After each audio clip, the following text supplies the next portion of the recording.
दोस्तों, आपका अपने YouTube channel RVC educational academy में स्वागत है।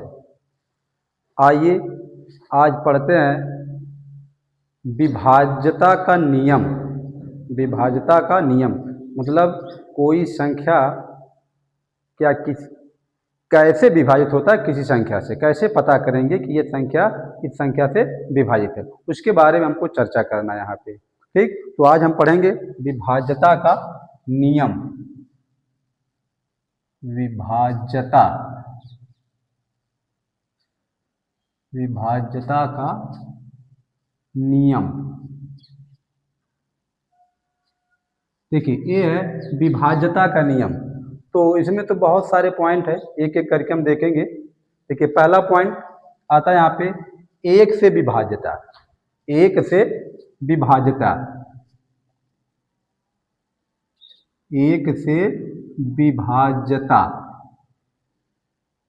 देखिए, एक से विभाज्यता, देखिए कोई भी संख्या हो, हर संख्या एक से विभाज्य होती है। कोई भी संख्या आप उठा लीजिए, सभी के सभी संख्याएं एक से विभाज्य होती हैं। कोई भी संख्या ले लो आप, जैसे आपका हो जाएगा यहाँ पे 5 ले लो, 10 ले लो, 12 ले लिया जाए, 13 ले लिया जाए।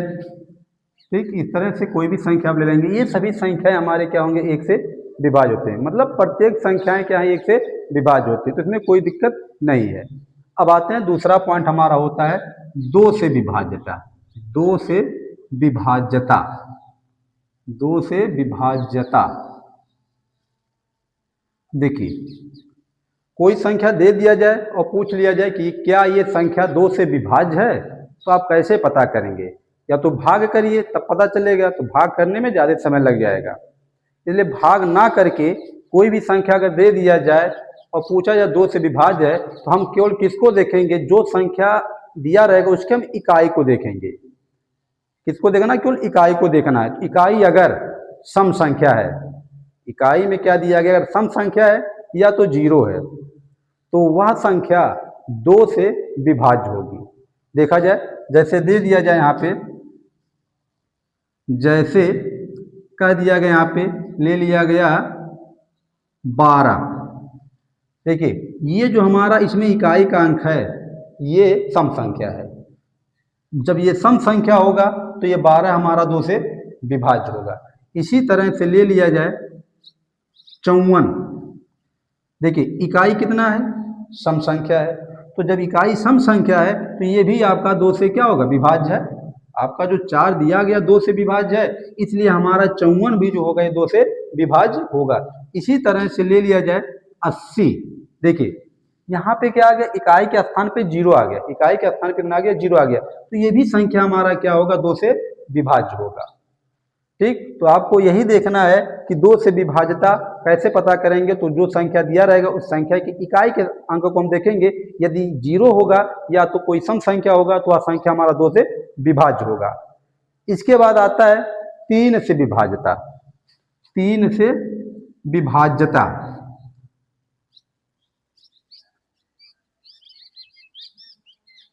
3 से विभाज्यता।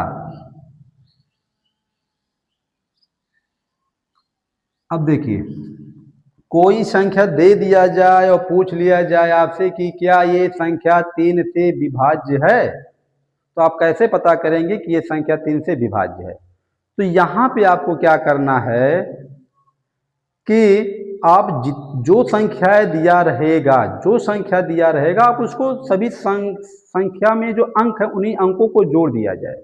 जो संख्या दिया जाए उस संख्या में जितने भी अंक लगे सभी अंकों को जोड़ दिया जाए। और अगर अंक को आप जोड़ रहे हैं, जोड़ने के बाद जो आएगा आपका योगफल अगर 3 से विभाज्य है तो संख्या भी 3 से विभाज्य होगा। देखिए, जैसे यहाँ पे 3 से विभाज्य के लिए दे दिया जाए, दे दिया गया 45, लिख दिया गया, जैसे कह दिया गया यहाँ पे 45। अब पूछ लिया जाए क्या 45 3 से विभाज्य है, तो इसके लिए आप क्या करेंगे? दोनों अंकों को आप जोड़ दो। इसमें दोनों अंकों को क्या करना है? जोड़ देना है। देखिए, 4 और 5 कितना आ गया आपका? 9 आ गया। अब ये 9 आपका 3 से विभाज्य है। क्योंकि 3 त्रिका 9 आपका ये कट जाएगा। तो इस तरह से हमारा 45 जो होगा वो 3 से विभाज्य होगा। ठीक इसी तरह से और भी हम अंक ले लेते हैं। यहाँ पे जैसे ले लिया गया 474, एक अंक ले लिया गया, यहाँ पे 474 ले लिया गया। अब ये पूछा जाए क्या ये 3 से विभाज्य है, तो आप क्या करेंगे, इसमें जितने भी अंक हैं सभी अंकों को आपको क्या करना है, यहाँ पे जोड़ देना है। अब जोड़िए, देखिए 4 और 7 11 हो गया, 11 और 4 कितना हो गया, 15 हो गया। कितना हो गया, 15। 4 7 11, 4 15। अब ये 15 3 से विभाज्य होगा, 3 पचे 15। ठीक, तो ये हमारा 3 से जब विभाज्य है तो इस तरह से हमारा 474 है वो भी संख्या 3 से विभाज्य है। ठीक, तो इस तरह से हम क्या करेंगे, 3 से विभाज्यता का जो नियम होता है उसको हम कैसे पता करते हैं, जो भी संख्या दिया रहेगा उस संख्या में प्रयुक्त अंक जो होगा उसको हम जोड़ लेंगे और जो योगफल हमारा आएगा अगर 3 से विभाज्य होगा तो संख्या भी हमारा 3 से विभाज्य होगा। अब इस तरह से आता है आपका, ये तो 3 से विभाज्यता हो गया। इसके बाद देखना 4 से विभाज्यता, क्या देखना है, 4 से विभाज्यता। तो 4 से जो विभाज्यता होता है उसके बारे में देखना है। 4 से विभाज्यता, तो जो 4 से जो विभाज्यता होता है उसमें क्या देखा जाता है कि जो संख्या दिया जाए 4 से विभाज्यता। अब देखिए कैसे हम पता करेंगे, कोई संख्या दे दिया जाए, पूछ लिया जाए क्या ये संख्या 4 से विभाज्य है, तो आप क्या करेंगे वहां पे, देखिए तो ऐसे कंडीशन में क्या करेंगे, आप जो भी संख्या दिया रहेगा उस संख्या में जो इकाई और दहाई का जो अंक होगा, संख्या दिया रहेगा उस संख्या में किसको आप देखेंगे, इकाई और दहाई के अंकों को देखिए, और इकाई और दहाई का अंक मिलकर के जो संख्या बन रहा है अगर वो संख्या आपका 4 से विभाज्य है, अगर वो संख्या 4 से विभाज्य है तो पूरी की पूरी संख्याएं 4 से विभाज्य होंगी। अब जैसे यहाँ पे दे दिया गया, देखिए दे दिया गया 3124, कितना लिख दिया गया, 3124 लिख दिया गया। अब ये पूछ लिया जाए क्या ये संख्या 4 से विभाज्य है, तो कैसे पता कर, अब आप हम देखेंगे कि इसको इकाई और दहाई के अंकों को देखेंगे, इसको देखें केवल इकाई और दहाई के अंकों को देखेंगे, क्या ये संख्या 4 से विभाज्य है, तो ये 24 है, 24 आपका 4 से कट जाएगा, 4 छक कितना हो जाएगा, 24 हो जाएगा। तो मतलब ये हमारा 3124 होगा, ये संख्या हमारा 4 से क्या होगा, विभाज्य होगा। इसी तरह से और भी होगा आपका, जैसे दे दिया जाए 8628 दे दिया गया, मतलब 8628 दे दिया गया, और पूछ लिया जाए क्या ये संख्या आपका जो है 4 से विभाज्य है, तो ऐसे कंडीशन में फिर आप किसको पकड़ेंगे, इसी इकाई और दहाई वाले अंक को पकड़ेंगे। इकाई और दहाई का जो अंक मिलकर जो संख्या बना है, यहाँ पे 28 बना है, अब ये 28 देखिए क्या 4 से विभाज्य है, तो 28 भी हमारा 4 से विभाज्य होगा क्योंकि 4 सते 28, 4 सते 28, तो ये भी जो हमारा है ठीक 28 4 से विभाज्य, इसलिए पूरी संख्या हमारा क्या होगा 8628, ये भी पूरी संख्या 4 से विभाज्य है। इसी तरह से और भी संख्याएं हैं, जैसे संख्या में दे दिया गया लास्ट में इस तरह दे दिया गया 100, क्या पूछ लिया जाए कि ये संख्या 4 से विभाज्य है, तो ये एक चीज और ध्यान दीजिएगा, अभी जैसे बताया गया कि हम इकाई और दहाई के अंकों को देखते हैं, अगर वो संख्या 4 से विभाज्य तो पूरी की पूरी संख्या 4 से विभाज्य होती है।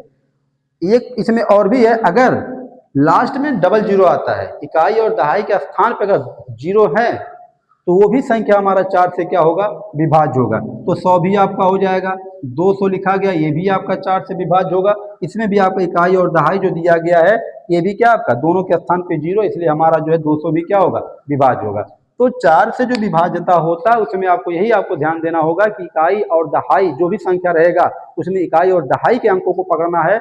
अगर वो इकाई और दहाई वाले जो अंक मिलकर जो संख्या बनता है अगर वो 4 से विभाज्य है तो पूरी संख्या वो 4 से विभाज्य होगी, और अगर इकाई और दहाई दोनों के स्थान पर अगर जीरो आता है तो वो भी संख्या आपका 4 से विभाज्य है। तो ये विभाज्य मतलब 4 से विभाज्यता का नियम हो गया। इसी तरह से आपका आता है 4 के बाद 5 से विभाज्यता, इसके बाद आता है आपका 5 से विभाज्यता।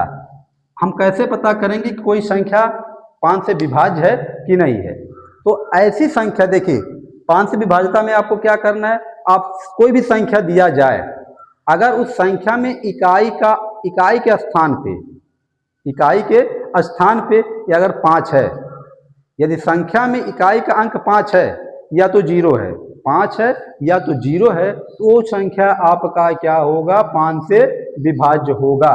देखिए जैसे यहाँ पे एग्जाम्पल दे दिया गया, जैसे दे दिया गया आपका जो है 75 लिख दिया गया ना, 75 लिख दिया गया।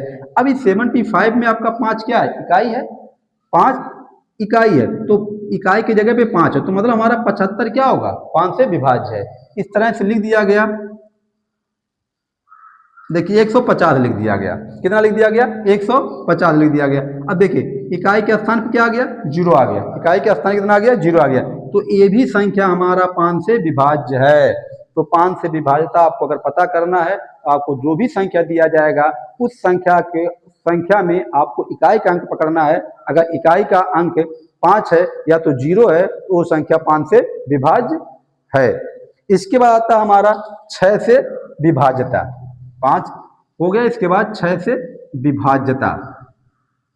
अब हम पता करेंगे कि 6 से विभाज्यता, ठीक है, कोई संख्या 6 से विभाज्य है अथवा नहीं है। ठीक, देखिए वो जो संख्या दिया जाए, जो संख्या दिया जाए, अगर वो संख्या 2 से विभाज्य है और 3 से विभाज्य है, अगर वह संख्या 2 और 3 से विभाज्य है, तो वह संख्या 6 से भी विभाज्य होगा। ठीक, तो इसमें यही आपको पता करना कि संख्या दिया गया, तो संख्या को आप देखिए, क्या संख्या 2 और 3 से विभाज्य है, या 2 और 3 से विभाज्य है, तो वह संख्या हमारा 6 से भी विभाज्य होगा। अब जैसे दे दिया गया यहाँ पे, जैसे लिख दिया गया यहाँ पे 36, कितना लिखा गया, 36। देखिए 36 जो हमारा है 2 से भी कट जाएगा, और किससे कट जाएगा, 3 से भी कट जाएगा। 2 तो भी कटा और 3 से भी कटा, इसलिए 36 जो हमारा होगा किससे कटेगा, 6 से भी कट जाएगा। तो आपको जो 6 से विभाज्यता है उसमें यही पता करना है, जो संख्या दिया जाएगा 2 से कट जाएगा और 3 से कट जाएगा, तो संख्या हमारा 6 से भी विभाज्य होगा। इसी तरह से जैसे दे दिया जाए और भी संख्या है, जैसे दे दिया गया 438 दे दिया जाए। अब देखिए क्या ये संख्या आपका जो है 6 से विभाज्य है, तो इसको पता करने के लिए हम पहले देखेंगे क्या 2 से क्या कटेगा। देखिए 2 से कटने का जो तरीका बताया गया, हम किसको बताए थे, जो इकाई का अंक उसको पकड़िएगा। इकाई के स्थान पे 8 है, 8 हमारा 2 से कट जाएगा, इसलिए पूरी संख्या हमारा क्या होगा, 2 से कट जाएगा। और 3 से विभाज्य के लिए क्या बताया गया है, ये जो संख्या दिया गया, संख्या में जो अंक लगे हैं आप इसको जोड़ दीजिए। तो देखा अगर इसको हम जोड़ते हैं तो 4 3 7 और 7 8 15 हो जाएगा, मतलब ये 15 आ गया, तो 15 हमारा 3 से विभाज्य है। इसलिए हम कह सकते हैं 438 हमारा जो है ये 6 से भी विभाज्य है। ठीक, तो ये आपका 6 से विभाज्य हो जाएगा। अब इसके बाद आपका 7 से विभाज्यता। 7 से विभाज्यता, कोई संख्या दे दिया जाए, पूछ लिया जाए क्या ये 7 से विभाज्य है। ठीक, तो हम कैसे पता यहाँ पे करें कि संख्या 7 से विभाज्य है कि नहीं है। देखिए जैसे यहाँ पे अंक दे दिया जाए, लिख दिया गया यहाँ पे 308 लिख दिया गया, अंक लिखा गया 308, और पूछ लिया गया कि क्या यह संख्या 7 से विभाज्य है। देखिए 7 से विभाज्य की संख्या पता करने के लिए हम क्या करते हैं, जो अंतिम वाला अंक होता है, जो अंतिम वाला अंक है, देखिए इसमें क्या करना है, अंतिम अंक में आपको 2 से गुणा कर देना है, अंतिम अंक में 2 से गुणा कर देना है, और जो पहले वाला अंक है, पहले वाला जो अंक है उसको क्या करना है, आपको उसमें से माइनस कर देना है। मतलब देखिए जो अंतिम का अंक होगा उसमें 2 का गुणा करके उसके पहले के जितने अंक होंगे उसमें से उसको घटा देना है, यही चीज है आपका। देखिए अब यहाँ पे हमारा 30 है, अंतिम वाला अंक कितना है, 8 है, इसमें 2 का आप गुणा करा दो, तो ये हो गया 30 ऋण 16। अब इसको आप घटा देंगे, कितना आ जाएगा, 14 आ जाएगा। देखिए 14 आपका 7 से विभाज्य है, 14 आपका 7 से विभाज्य है, तो इसलिए हम कह सकते हैं कि 308 हमारा जो है ये 7 से विभाज्य है। ठीक, तो इस तरह से और भी अंक जो दिए गए उसके बारे में जानेंगे, लेकिन उसके बारे में हम अगले वीडियो में जानेंगे। ठीक, आशा है कि आपको वीडियो अच्छा लगा है। ये वीडियो अच्छा लगा तो आप जो है वीडियो को लाइक करिए, शेयर करिए और चैनल को सब्सक्राइब करिए। धन्यवाद।